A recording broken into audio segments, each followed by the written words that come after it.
welcome back. This week is exciting because I'm actually going to be editing your photos. Also, if you want to get straight to the editing and don't want to hear me talk for a minute, then somewhere down there are timestamps. So just click on those and I'll see you later. And really quick, you don't need to buy a preset from me or anything from me or anyone. Regardless if you have any interest at all in a preset or not, I think following along in today's video can give you some useful insights, and it's just always good to see how other people work because that can sometimes inform the way that we work. So a lot of you know that I just released my new FM Vintage Lightroom preset packs, but I thought it would be a fun challenge to use that preset pack to edit your photos and see if these things actually held up in the real world. It's really easy actually to make a preset that looks great for the style that you shoot and the light that you shoot in and the places that you shoot. It's not hard, but it's really difficult to make something that actually looks good in a ton of different lighting scenarios, of different subject matters, of different places, of different times of year. That's the hard part. So I asked you to submit your favorite raw photos, and there were hundreds. So thank you for participating. I wish I could edit them all. I got as many as I could, and that's what we're going to go through today. And of course, we're going to be in Lightroom today, but I did want to mention that we got files from Canon cameras and Sony cameras and Fujifilm and Nikon, etc. And even though we were looking for RAWs, we also got some film scans and JPEGs, and I'll show you how I edit those as well. And once I pick a look for the photo, I'm going to go ahead and finish editing just in the way that I normally would if it were my own photo. And a lot of these, I wish they were my own photos. People talk about Sony colors and Canon colors and Fujifilm colors, and that has a lot more to do with the JPEG looks than the RAW files. They're all going to start out in a different spot, and some cameras might start out closer to your own preferences. But what I learned from editing all these photos and from just editing for years in general with a lot of different cameras is that if you do have a RAW file, a DNG or whatever, then you pretty much have total freedom to be able to create the look and colors that you want. And the way that I approached making these was that I really just wanted to figure out a way to make my digital photos feel like they had a little bit of soul, you know, like some character. And so I spent a year making these, and once I felt like they were kind of done, I thought, okay, well, give it another year, and if you're still really excited about these, then you can release them. And once I actually had them in a spot that I considered done, I waited another 15 months just to shoot them all year around, to look back on photos that I had previously edited with them and see if there were things I didn't like. And so really there was just a lot of time involved. Another thing is that I've also been shooting hundreds of rolls of film, and I really wanted to take some of the things that I did like from film into my digital work, but I didn't feel like I needed to take everything. I really just wanted to take some of the inspiration from my favorite film stocks like Portra 800, Portra 400, Fuji 400H, Superia, Kodak Gold. I wanted to take some of the color palettes and things I liked about those film stocks and just bring them into the digital world without trying to copy them. And I think once you start to see the edits, you'll see that the mindset going into it for me was more thinking in the way of how would I design my own film stock. Okay, I've got a little list of things here that might be helpful for us to remember. 1, I am editing your photos. 2, you might like my edit less. I hope not, but you might. 3, some of these changes are pretty minor, and that's kind of the goal. I want the image to be the one in control, right? I want the image to drive, not the look or the preset. I don't want to see my image or your image and go, oh, that's that preset. I just want to see a good photo. Nuance is good. We're looking for things like little shifts in colors, how the highlights roll off, where the shadows are. Just those smaller things that actually bring a lot of mood and character into the photos. 4, in a lot of these photos, you'll see that I can't really pick a wrong look. I could do just about anything to the image and it's gonna look great, because that's generally the case when you have appropriate lighting on an appropriate subject. So the goal for me is to bring out what's there and to let that feeling or whatever that thing is that made you take the photo kind of breathe and be translated to the viewer. Because if they weren't there, they need to understand why that photo or that moment is important to you. 5, in editing, it's always an opinion, and it's okay to change your opinion later, which is one of the reasons that I tried to spend so much time on these, just to make sure I didn't look back in 6 months or a year and go, ah. So that's just a thing to keep in mind. Your tastes will change. Hopefully they get better. And really what we're trying to do is to make some decisions that we like today and hopefully that we like in 6 months and a year and 5 years from now. All right, let's get started. We have 118 photos here. That's pretty amazing. I'm going to go through and edit just in the way that I would, and I'll try to talk about some of the decisions I'm making as well. Also, we're probably not going to get through all of these today, so if you would like to see me edit more of these in a part 2, just let me know in the comments. Develop mode, here we go. Really quick, in develop mode, you can toggle I to see all this cool camera info. So I'm going to leave this information toggle up here in the top left, just in case I forget to mention someone's username. This is from Open Road. It's RAF, so that's Fuji, I think. Okay, FM Vintage presets. I'm just gonna go over and see what immediately kind of fits the image the best, like what just feels right. And I usually do this kind of quickly, but I think Moto crossover works pretty well. And while I do like that, it is a little bit hot. And so in the develop module, you can hit the / key to toggle between before and after. I'm constantly going from beginning to where I currently am when I'm editing, because it's so easy to just go off way too far down a certain path and end up with something that doesn't actually speak to the original image. So I'm gonna drop that saturation down, and really, I think I'm going to just mess a little bit with these orange and reds. And what I'm doing is I'm in my HSL panel over here. And so if you click on one of these, you can apply that to your image, click and hold, and then move it down. And so I'm moving the mouse up and down, and look over on the right hand side at that hue slider, and it's moving those. So that's a good way to change the color in something, because oftentimes when we're seeing a color, what we think is one color in an image is actually not that color. It just looks that way because of everything else that's around it. So sometimes a yellow is actually a green, or what we think is a white or something is actually a blue or a purple. And our eyes just make sense of everything. So when we look at a scene for too long, we go, okay, that's white, that's black. And in reality, on the computer screen, that's often not the case. Here's before and after. It's a little hot still, and by hot I mean this is a little bit too bright, and I do like what's happening with the clouds, because to me this really feels like film. And I think what I'm going to do is open up these highlights a little more. Also, I'm going to press the J key, and you'll see up here that these two go on and off, and so that just shows me if I'm clipping. So let me show you what I just did. My highlights were down here, and I like this part of the image. I like how the clouds are kind of like blocking up, but this is a little too hot for me. And I could press M and just add on a grad filter. You can press O to toggle that mask, and that's fine. I can be totally happy with that. What I can also do though is click out of that. I can raise my highlights back up to where I like them, and then kind of lower the global exposure on everything. So there we go. There's a before, there's an after. Fabio. Okay, here we go.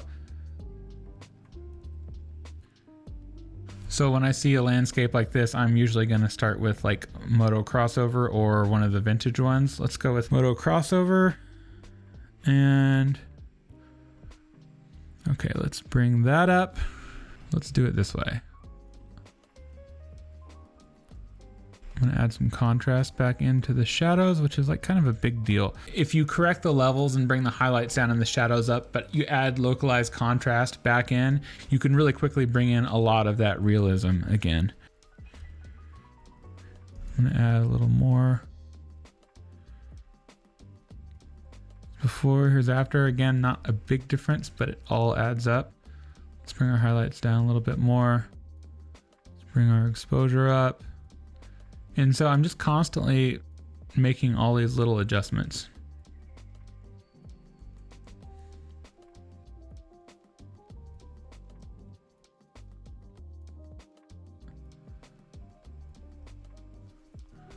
Perfect. Next up, Elliot Adams. Awesome photo. And so what I'm doing is just getting ideas. So one of these presets is probably not going to be the exact down to the slider values what I need, but it's going to give me ideas and show me the possibilities. So I really like that one, Montana Film. You'll also see that when I'm editing, I'm doing a lot of big changes just to get a bearing on what's possible, what different things look like. And even with white balance, like you don't want to, if you look at something for too long, you can just get used to it. And so like with white balance, you can go see both extremes and kind of find out a better neutral, but I like how they shot that. So let's go to as shot. It's a little bit cooler, and I'm going to go before and after, see where we came from. So now this guy up here is our radio filter. So you can draw that and move it around, press O, and then you can reshape it. Pressing O on a mask or a brush just shows you where the mask is. So I'm gonna go down to feather, and I'm gonna increase that feathering so we don't have a hard stop. So everything that is red is gonna be affected. So if I bring down the exposure, I get something like that. And let me show you what happens if you don't have enough feathering. So that's no feathering, that's 100.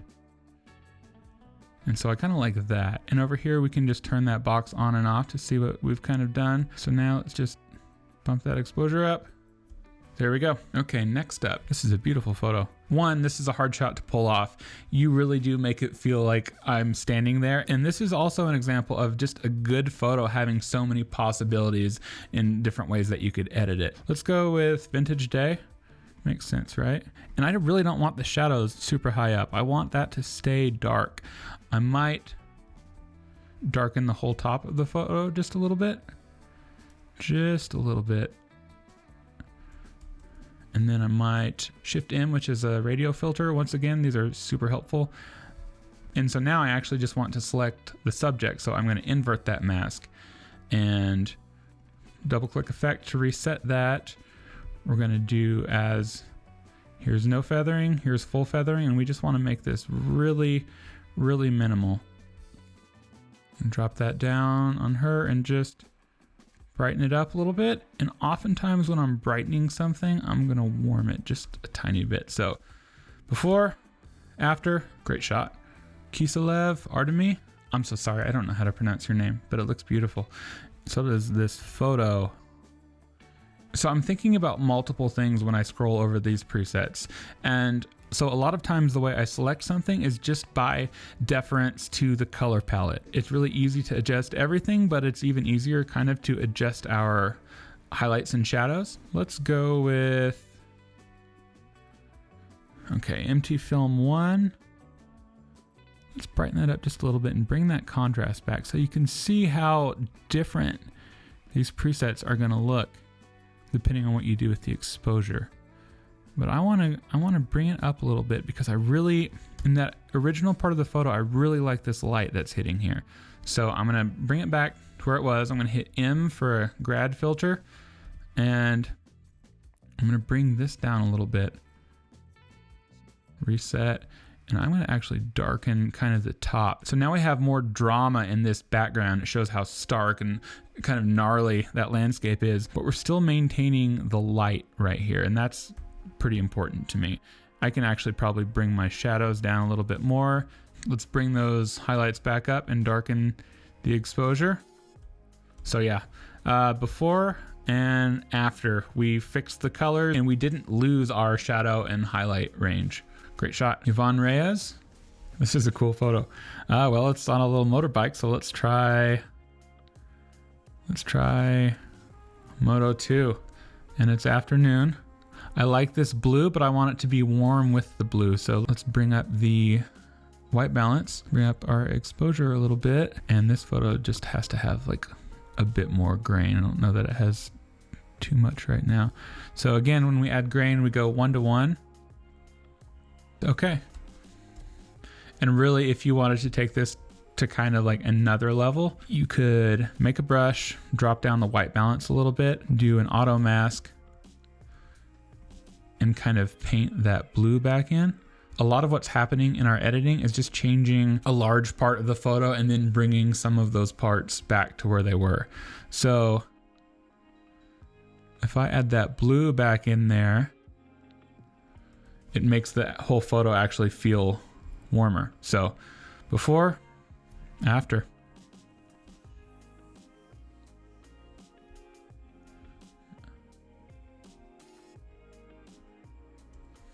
Cool shot. Next up, Roy Mostard. So once again, just kind of going over these. I think I already, that's it. That's hard to top.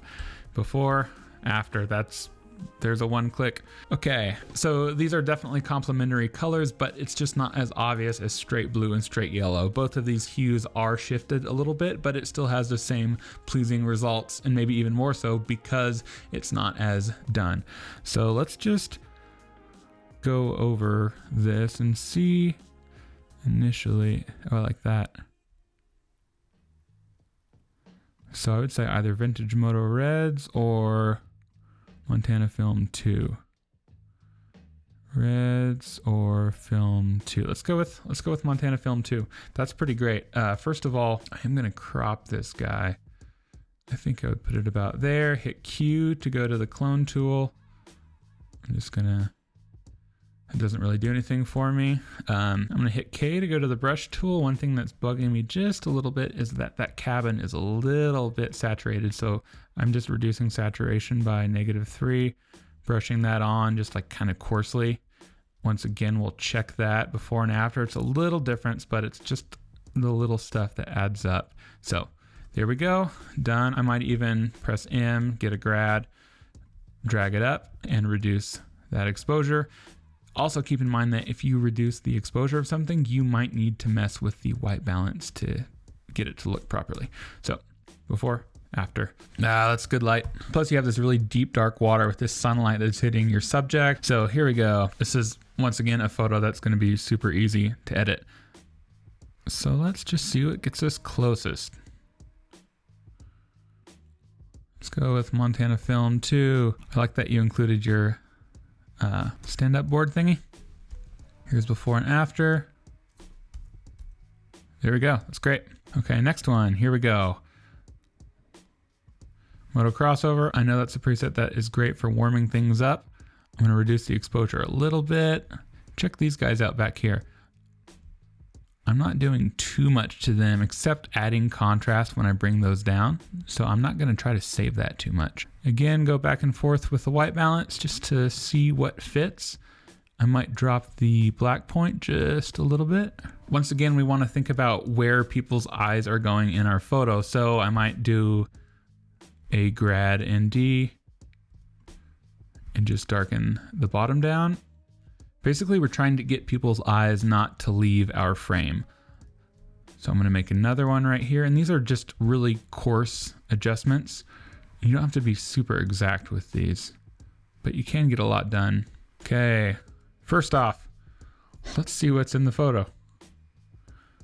Cool.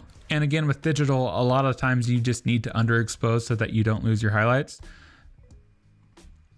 If I know the composition that I'm going to be drawn to immediately when I see a photo, I'm going to go ahead and crop it first.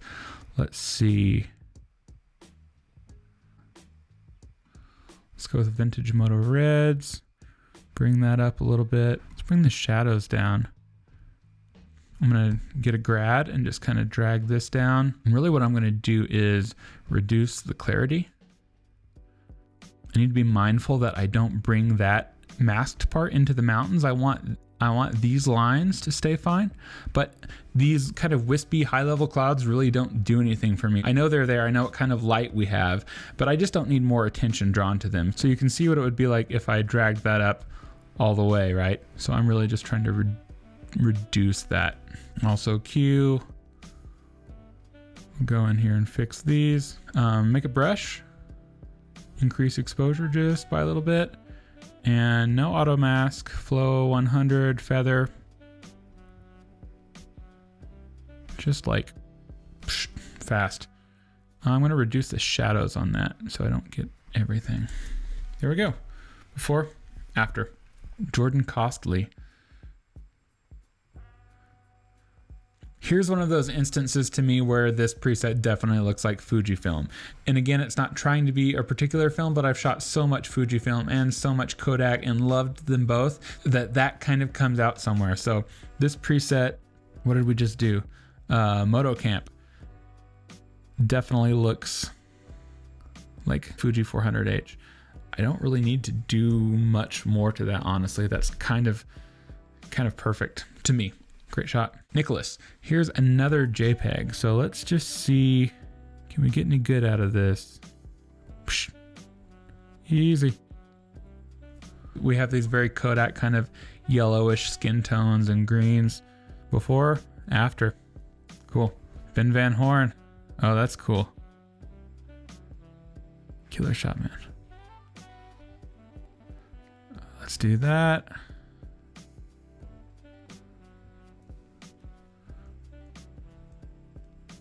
And then once we're inside of there, let's hit the brush and add some more of this in.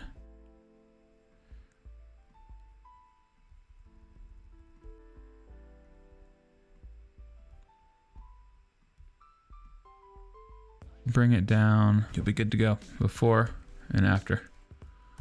Victoria, this is a cool shot.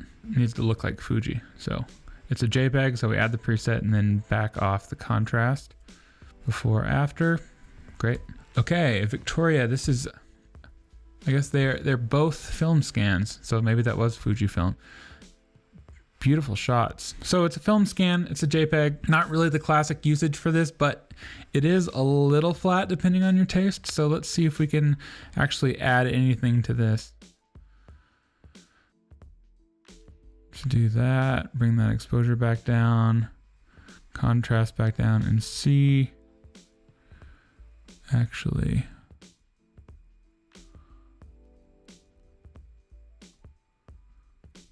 well, yeah, minor change, but it works. All right, that's it. Thank you so much once again for spending any amount of time with me. I hope that today is helpful and that maybe you can take some different mindset or technique into your own work. And I also hope that you, like me, were super inspired just by seeing all of these awesome images. It can be easy to feel like everyone's just out there taking the same photo in the same place.